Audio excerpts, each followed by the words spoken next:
Pensa só, eletricidade fluindo sem parar, para sempre, sem perder nenhum pinguinho de energia. Parece ficção científica, né? Mas isso acontece de verdade no mundo bizarro e fascinante da supercondutividade. É um fenômeno quântico que dá para ver e até tocar. Bora mergulhar nesse mistério? Olha só essa imagem. É de cair o queixo, né? Um ímã flutuando no ar, sem truque, sem fio, nada. Ele está ali, parado, desafiando a gravidade em cima de um disco de cerâmica.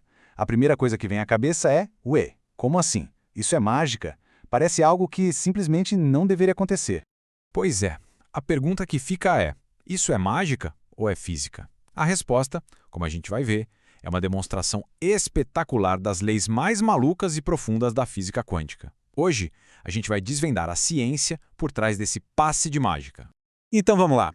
Para entender essa levitação toda, a gente precisa voltar um pouco no tempo. A história não começa com o ímã flutuando, mas sim com uma busca para entender o que acontece com os metais em temperaturas absurdamente baixas. E foi essa busca que levou a uma das descobertas mais acidentais e importantes da física.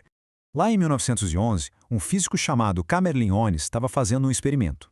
Ele queria ver o que acontecia com a resistência elétrica do chumbo quando ele ficava super frio. A lógica era que a resistência caía aos pouquinhos, de forma suave, que nem acontece com qualquer metal normal. Mas não foi isso que ele viu. De repente, num ponto específico, a resistência, desapareceu. Sumiu por completo. E essa mágica aconteceu numa temperatura que é difícil até de imaginar. Apenas 4 Kelvin. Para a gente ter uma ideia, isso é só 4 grauzinhos acima do zero absoluto, que é a temperatura mais fria que existe no universo. Em Celsius, isso dá menos 269 graus. É frio pra caramba. E aqui tá o pulo do gato. A resistência não ficou baixinha, quase zero. Ela virou literalmente zero.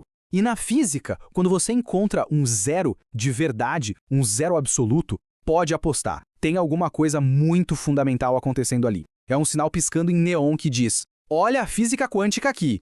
Beleza. Isso leva a gente para o grande mistério. Como é que é possível ter resistência zero? Para sacar isso, a gente tem que deixar a física do nosso dia a dia de lado e mergulhar de cabeça no mundo quântico, onde as regras do jogo são completamente outras. E o paradoxo que deixou os cientistas coçando a cabeça por décadas é o seguinte. A gente aprende na escola que cargas iguais se repelem, certo?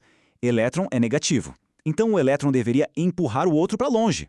Só que, para a supercondutividade funcionar, eles precisam, de algum jeito, se juntar, se atrair. Como assim? A resposta para esse enigma só viu muitos anos depois, com a chamada teoria BCS, que vem dos nomes dos caras que a criaram, Bardeen, Cooper e Schrieffer. A grande sacada deles foi propor a existência dos pares de Cooper. A ideia é que 2 elétrons conseguem formar uma espécie de dupla, uma ligação bem fraquinha e indireta. Mas o mais genial é como essa atração acontece. Não é que nem um ímã, é bem mais sutil. Imagina assim. Primeiro, a muvuca de outros elétrons e íons positivos no metal já dá uma enfraquecida na repulsão normal. Aí vem o primeiro elétron passando pela rede de átomos. Ao passar, ele atrai os íons positivos, criando uma pequena onda. Essa onda de carga positiva que ele deixou para trás acaba atraindo um segundo elétron que vem logo em seguida. É como se o primeiro elétron criasse um caminho positivo para o parceiro dele seguir. E esse truque de emparelhamento funciona melhor quando os elétrons estão se movendo em direções opostas. O resultado final é uma dupla que, no conjunto, tem velocidade zero e se comporta como uma coisa só, uma única partícula quântica. É essa dupla que é a estrela do show.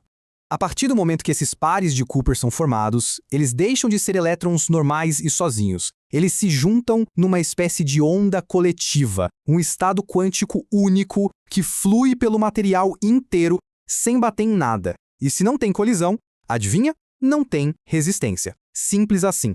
Certo, agora que a gente já sabe o segredo dos pares de Cooper, podemos finalmente voltar para aquela cena impressionante do ímã flutuando. Chegou a hora de conectar os pontos e entender a levitação. Funciona assim. Quando a gente aproxima um ímã do supercondutor, o campo magnético dele cria correntes elétricas na superfície do material. Agora, lembra que a resistência é zero? Isso significa que essas correntes, uma vez criadas, nunca mais param. E essas supercorrentes eternas criam um campo magnético próprio, um campo que é um espelho perfeito do campo do ímã, só que invertido. O resultado é uma força de repulsão tão forte que faz o ímã levitar. E toda essa história de resistência zero e levitação não é só um experimento legal de laboratório, não. Isso abriu a porta para tecnologias que revolucionaram a ciência, a medicina e a indústria de formas que a gente nem imagina. A aplicação mais famosa, que talvez muita gente já tenha até usado, são os aparelhos de ressonância magnética nos hospitais. Aqueles ímãs superpotentes que criam imagens detalhadas do nosso corpo só existem por causa da supercondutividade. Mas não para por aí. Eles são cruciais nos gigantescos aceleradores de partículas e, quem sabe um dia, podem criar uma rede elétrica sem nenhuma perda de energia. E se você achou tudo isso estranho, se prepara, porque fica mais. Existe outra propriedade quântica bizarra chamada efeito Josephson. Acontece que os nossos amigos, os pares de Cooper, conseguem fazer algo impossível para a física normal. Eles atravessam uma barreira isolante como se ela não estivesse lá. É o famoso tunelamento quântico. E esse efeito maluco é a base de uns dispositivos chamados SQUID. Pensa num anel feito de material supercondutor com duas dessas barreiras isolantes no meio. O resultado é um sensor, mas não um sensor qualquer. A corrente que passa por esse anel é tão, mas tão sensível que ela consegue detectar a mínima variação de campo magnético que passa pelo meio dele. A precisão disso é uma coisa de louco. Um SQUID consegue medir uma variação no campo magnético de 1 parte em 10 bilhões. É de longe a ferramenta mais sensível que a humanidade já criou para detectar magnetismo. É usado para mapear atividade cerebral, procurar minérios, um monte de coisa.